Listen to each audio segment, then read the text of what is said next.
This is Robert Montgomery speaking. From the nation's capital has come a new epic of American courage and sacrifice, America's greatest adventure in polar exploration. This is a tale of men and of their willingness to endure hardship and risk life above and beyond the call of duty in the service of country and humanity. For brevity, the sequence of events has occasionally been rearranged. The President's Cabinet approved the expedition. As Secretary of the Navy, James V. Forrestal explains the reasons for the enterprise. There is only one untouched reservoir of raw materials left in the world, and that's in the region known as Antarctica, an area larger than the combined area of the United States and Europe. The American government is sending a naval expedition to that region. The purpose is to train our Navy in polar operations so that it may better perform its function of preserving the peace upon the seven seas of the world. Beyond that, the American government is seeking to do its share in the discovery and the release to the world of the unknown treasures of Antarctica in the interests of all mankind.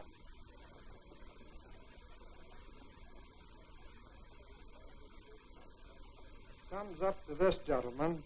The Secretary has approved our plans, confirming you, Admiral Byrd, as the officer in charge of the expedition, and you, Admiral Cruzen, as the task force commander. And we get everything we need. That makes Operation High Jump the greatest polar expedition in history. Admiral, time is going to be our greatest handicap. By the time we get through this very difficult ice pack, the summer will have ended and the fall will have set in. Never before has anyone attempted to take a fleet of thin-skinned steel ships through 300 miles or more of crushing ice pack. I have great faith in your skill, courage, and determination. And now, gentlemen. Admiral Nimitz reviews the operations plan. The expedition will comprise 3 groups: a central land plane group to explore the interior from Little America, and 2 seaplane groups, the eastern to map that half of the continental shoreline, and the western to map the opposite coast of Antarctica. After the original orders have been issued, 3 months of planning are needed to organize the giant venture. This is Robert Taylor speaking. At the world's greatest naval base, Norfolk, Virginia, ships of the Central and Eastern groups are loading. The flagship, Mount Olympus, equipped with powerful radio and radar, will serve as the leader's voice of command. Admirals Byrd and Cruzen come aboard to check staff preparations, food, fuel, and clothing for 4,000. Byrd greets out the expedition. Not a few vessels, but a fleet. Officers and men, not hundreds, but thousands, and pilots by the score. The Chief of Staff, Captain Quackenbush, calls up the fleet's youngest recruits to meet the admirals, who name them Running Jump and High Jump. The pups are unimpressed by rank. Running Jump, New Hampshire, where sailors are learning the art of navigating dog sleds. Everything happens to sailors. But soon they come to understand and to love the Huskies. They watch their dogs carefully to see that they have enough to drink and enough to eat, and always at the right time. The dog watch bluejackets practice the patient care that will keep the dogs in prime form. Not only food, daily attention to their eyes so that they may not suffer the dreaded Arctic snow blindness, and the inevitable vitamin pill that even dogs can't escape these days of ABCD health. The boys learn all the tricks. Tickling of the throat and a pat on the nose gets the pills down. The dog sleds are the small boats of the Antarctic. Each carries 600 pounds, with 10 dogs hauling. Each dog's harness is tailor-made, carefully fitted to avoid the chafing that has been fatal to many a sled dog at below zero temperatures. The Husky's paws are equally important. There are canine snowshoes, precisely notched for the pulling claws. In cut-down auto chassis, the sailor drivers finish training.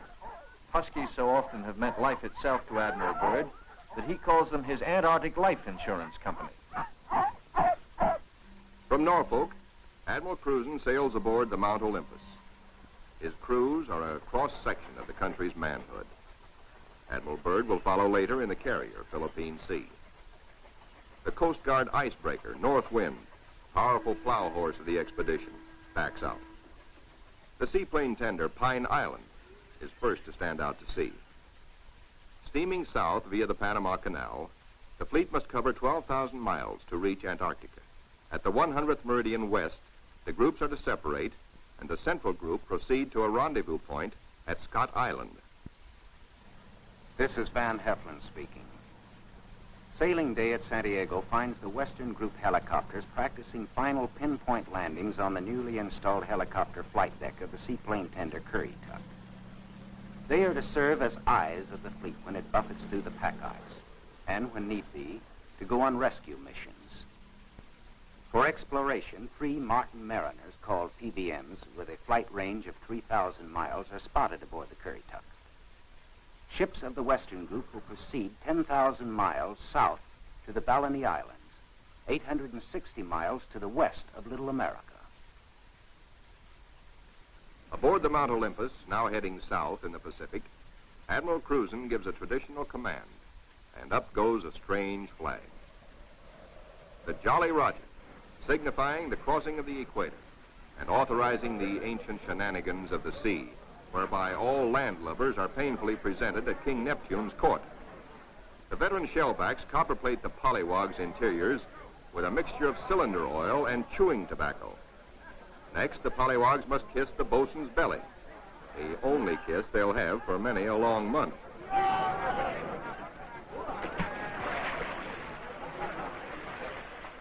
They wind up with a dunking and a final whacking to warm them up, officers and men alike. Wearing the whiskers of Neptunus caninus, Ricky, the veteran husky, presides as the pups become doggy shellbacks. The oncoming shadow of the Antarctic intensifies preparations. Bamboo is split for trail marker sticks. These, topped with flags, will form lifelines to guard the men against losing the trail in blinding blizzards. Small details, but vitally important in the wilderness of ice. The dogs are inoculated against infection. Now the serious business of the sea takes over. Danger menaces the fleet oiler, Cacapon. She must fuel the fleet now to lighten her cargo of 4 million gallons of oil. If storms strike her, plates may warp, rivets shear, and her back may be broken. And ahead are the dreaded roaring 40s. Deck parties run with hauling lines, bringing over the Cacapon's captain for a conference.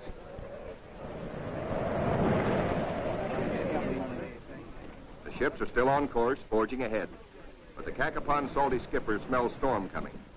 Few ships travel this lonely ocean, so there are no weather reports. We've got to finish this job fast, he roars, or we'll be caught on a stiff blow. And blow she does.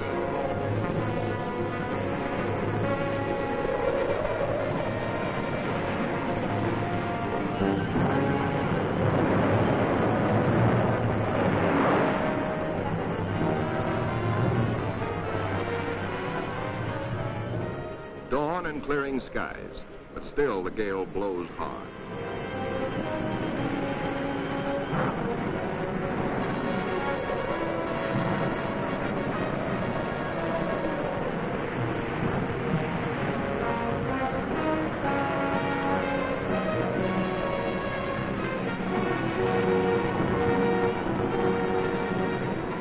Aboard the seaplane tenders, rolling decks imperil the big seaplanes.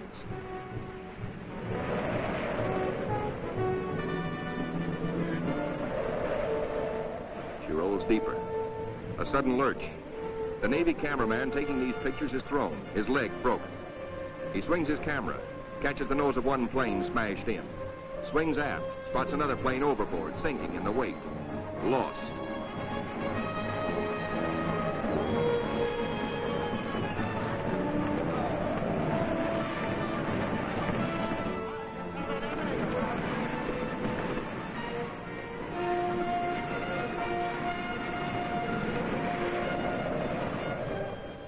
There's no loss of life, but below in sick bay, the surgeons are busy with the injured. Today, with Navy's modern science, an injured seaman is soon up and about. We go back now to Norfolk and sailing day for Admiral Byrd.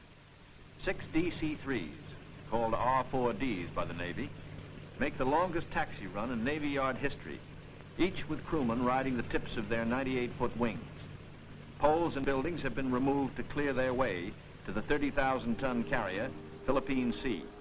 Admiral Byrd will sail the carrier close to the edge of the pack ice, then fly his 6 30,000-pound land planes from her deck, 800 miles across the pack to Little America. A daring and dangerous plan. But precedent was made in 1942 by Jimmy Doolittle in his much smaller B-25s, Tokyo bound from the carrier Hornet.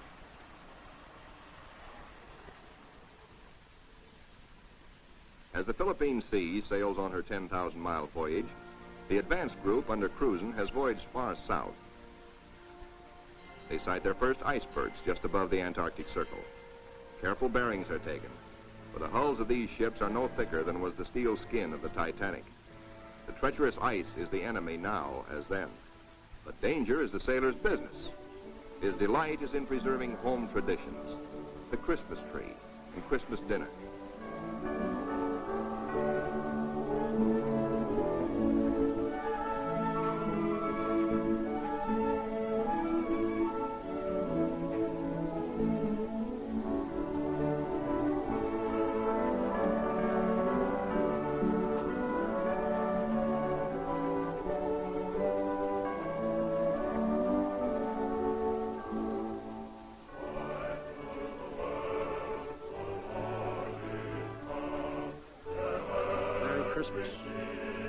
Merry Christmas, sailor.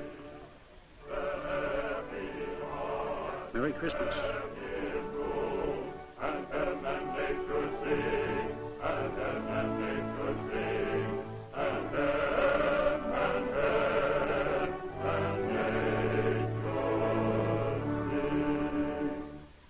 All the while, engines throb, taking the central group deeper into icebound seas.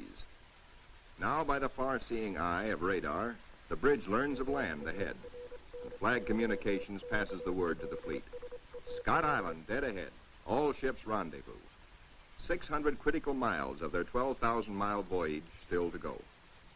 The ice pack ahead has been the executioner of many gallant ships. Cruzen summons captains and executive officers for a staff conference.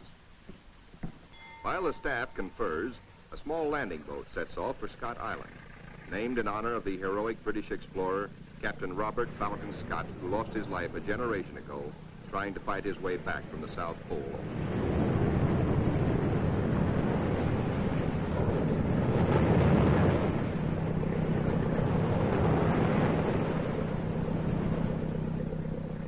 In such surging seas, landing is impossible. The boat heads back for Mount Olympus with serious news. Cruzen must abandon his plan for a weather station here on this rugged submarine mountain. Time presses hard. With his operation officers, Cruzen transfers his flag from Mount Olympus to the Coast Guard icebreaker, North Wind, for she must take the lead, cut the channels. Admiral Cruzen's battle now begins. Through 600 miles of peril, the Admiral must bring his ships to the open Ross Sea, and thus to the Bay of Whales and Little America. Cruzen signals, "Follow me," and sets a careful course past icebergs. "There she blows," sings the lookout. "There she breaches," close aboard. These huge whales measure up to 80 feet long, and each yields oil worth more than $2,000. The radar watch informs the bridge they have picked up a big ship, a Norwegian whaler, with her killer craft in close company. The Norsemen report the heaviest ice pack in 40 years. This year, they tell the Americans they're staying to the north of the ice. The Norwegian captain urges, "Exercise extreme caution."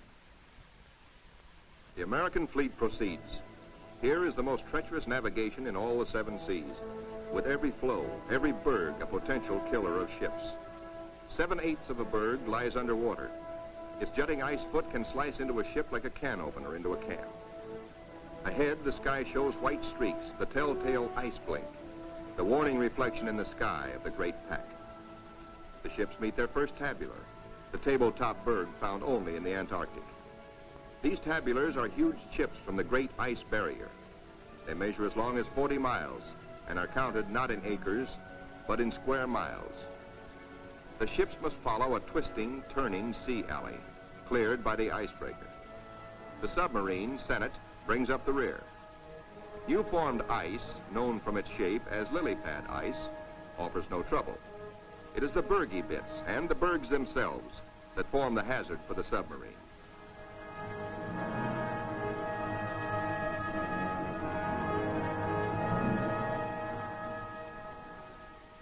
A little Adderley Penguin comes aboard as pilot, rides the deck for 2 solid days. Navy cameramen find new subjects, a group of emperor penguins feeding in the lead.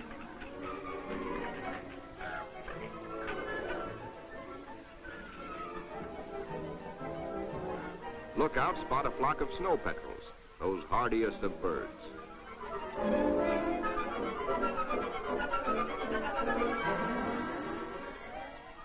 Admiral Cruzen orders reconnaissance by helicopter and himself boards the plane as observer. For the first time, the helicopter serves as the eyes of the fleet to scout out a way through the ice.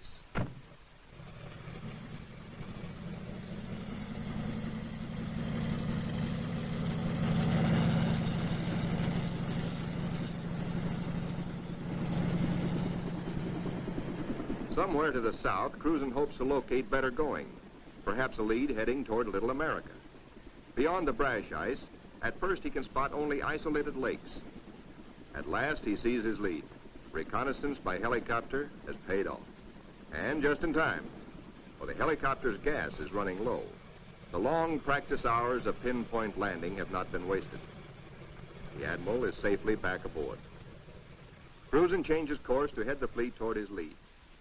No open roadstead here, no channel markers. The turn is difficult for the big ships. Now to the men of the fleet comes one of nature's weirdest pictures, the Antarctic twilight. Eerie greens and pastel blues. Men who look grow silent, but long remember.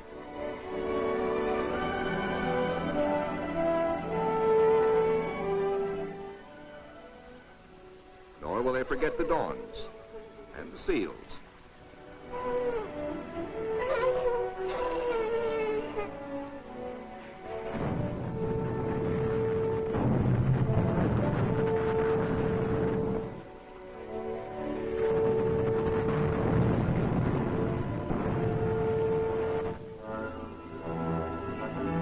The voyage through the pack was to have taken 3 or 4 days, but a week has passed, and the task force has made only 100 of the 600 miles across the pack. An emergency radio to the north wind summons instant help. The submarine, Senate, is caught. The jaws of 2 ponderous pressure flows have closed in, locking her in a white vice. The submarine is in acute danger of being sunk.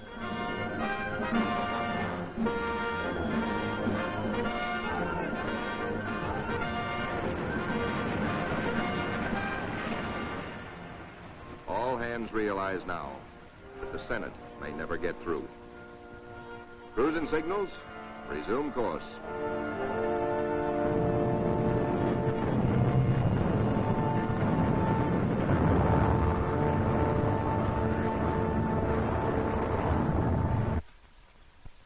Meanwhile, the Eastern Group has steamed to Peter I Island, 1,250 miles northeast of the main base to be established at Little America.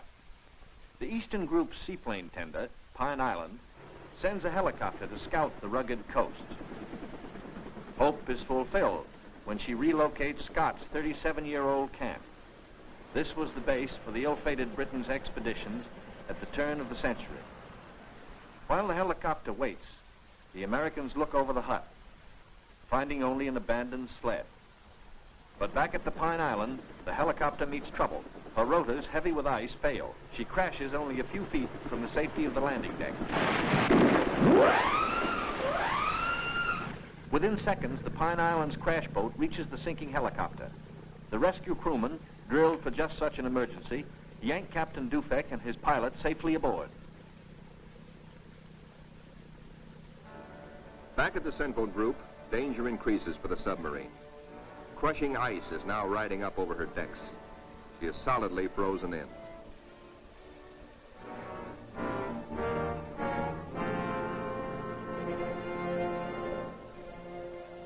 The Senate's situation is desperate. Clearly, she cannot undergo further risks. There are 85 men aboard. The ice locking her in is a solid pressure field spotted with bergs. She must be taken back. The North Wind cannot get the fleet through if constantly halted to rescue the submarine.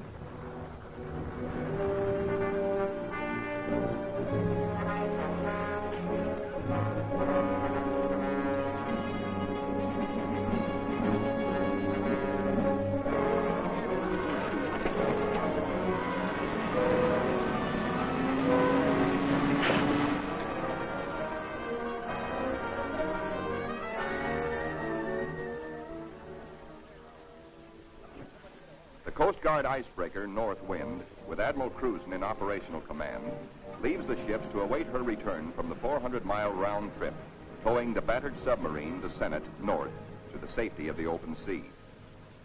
1,200 miles to the west, 10 men set out from the western wing of the expedition on a hunt. For one of the seaplane tender Currituck's missions is to bring back specimens for the Federal Fish and Wildlife Commission. The marine marksmen storm the ice floes. These seals are armed with tiger-like jaws, easily capable of mangling a man's arm or leg.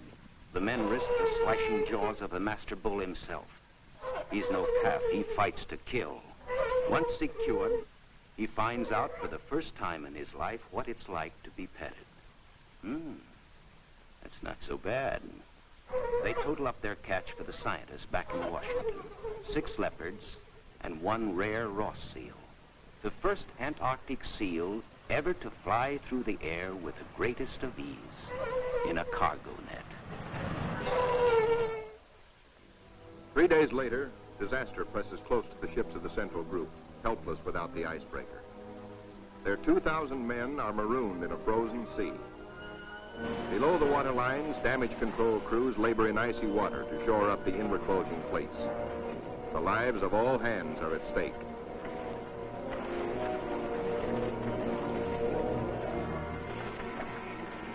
The radio flashes an SOS to Cruzen 200 miles to the north. Quickly, he orders the submarine to go on by herself to Scott Island and there operate as a weather reporting station. And now begins a race against time well worthy of high place in the traditions of the United States Coast Guard.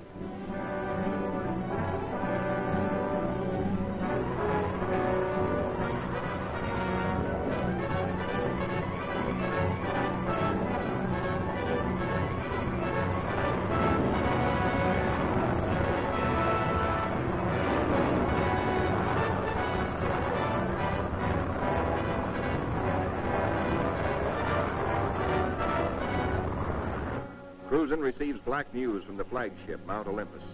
Already 5 frames forward stove in, more weakening. Only the North Wind can bring salvation to the 2,000 men of the stricken fleet. Dr. Seipel, Army ice veteran, volunteers to test the floes. If the ships must be abandoned, will the ice support the survivors? Cruzen awaits Dr. Seipel's verdict. Seipel reports the ice cannot be trusted.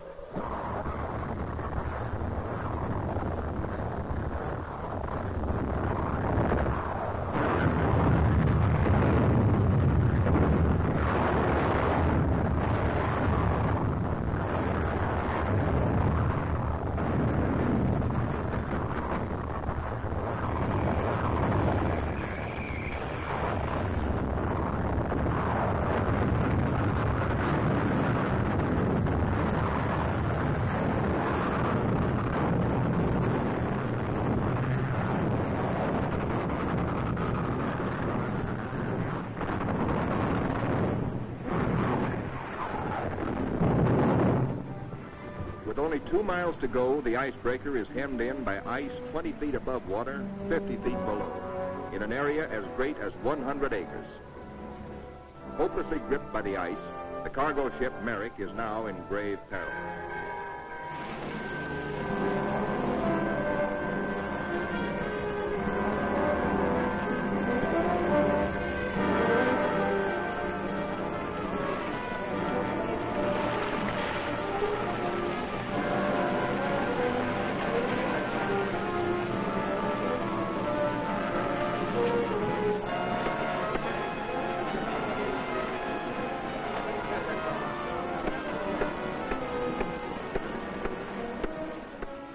icebreaker, the fleet is now in sight over the pressure ridges.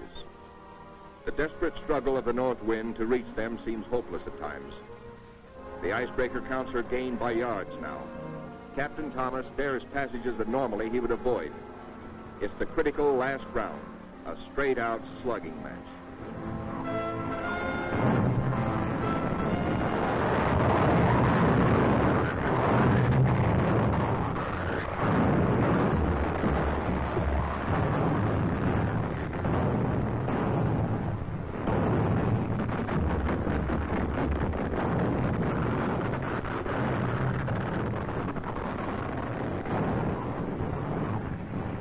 The north wind reaches the nearest ship, the Yancey.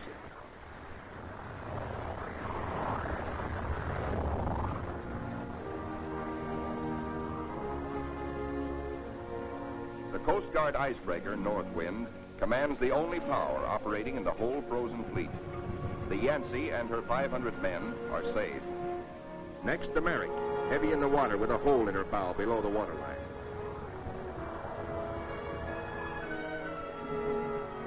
The north wind reaches the flagship, Mount Olympus, cuts her free. The fleet has survived. 2,000 weary American sailors are safe. Beyond the great ice whirlpool that held them fast, they steamed through the southern edge of the pack, through to the open waters of the Ross Sea, and little America dead ahead. Word of the deliverance of Admiral Cruzen's men reaches Admiral Byrd aboard the carrier Philippine Sea as she passes through the Panama Canal, Pacific bound. Officers watch sharply. The glove-tight fit of the 750-foot hull requires that the ship be kept exactly ruler-edge true to the sides of the lock. The Philippine Sea navigates the canal in a day. As she heads south in the Pacific, Admiral Byrd devotes all his time to the flight ahead, perilous but of vital importance to naval aviation. Never before have such huge planes attempted carrier-deck takeoffs. Never before have wheels and skis been combined in one landing gear. The wheels for deck takeoffs and the skis for landings on ice. The grave risk is that one may interfere with the other and bring disaster.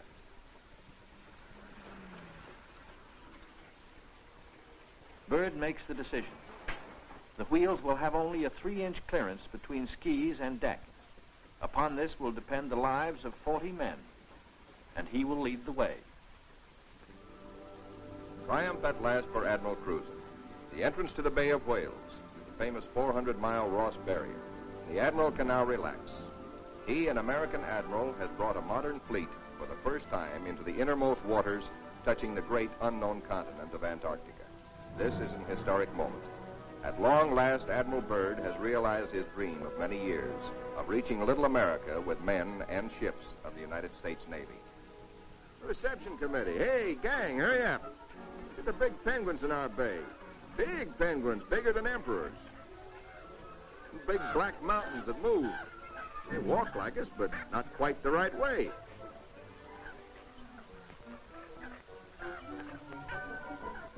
Come on, gang. We gotta go see what gives.